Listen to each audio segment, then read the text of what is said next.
E equals mc² may be the most famous equation in the world, but what you might not know is that it isn't the whole story. It just describes objects that have mass and that aren't moving.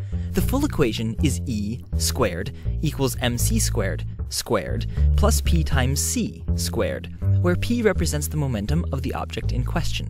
This might all seem a bit confusing, but in fact you can draw it as a right triangle with sides E, mc², and p times c, and just use the Pythagorean theorem a² plus b² equals c² to give you the equation. Also, from here it's clear to see that for an object that isn't moving and thus doesn't have any momentum, and thus p is 0, we get back our good old friend E equals mc².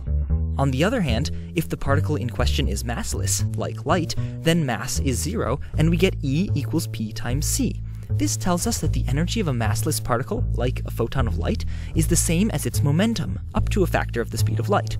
In fact, the closer the energy of something is to p times c, the closer that something is to behaving like light. I mean, look here, this tiny little bit of mass is hardly mass at all. Anyway, as an example, an object's velocity is equal to the speed of light times the ratio of the object's momentum to energy, or pc over e. If your momentum increases, p times c gets closer and closer to equaling your energy, so their ratio gets closer and closer to being 1, and your speed gets closer and closer to light speed.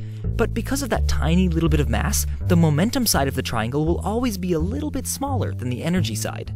No matter how hard you try to increase your momentum, it never quite gets to the point where p times c equals your energy, and thus your velocity can never quite reach the speed of light, all because the hypotenuse of a right triangle is longer than its legs.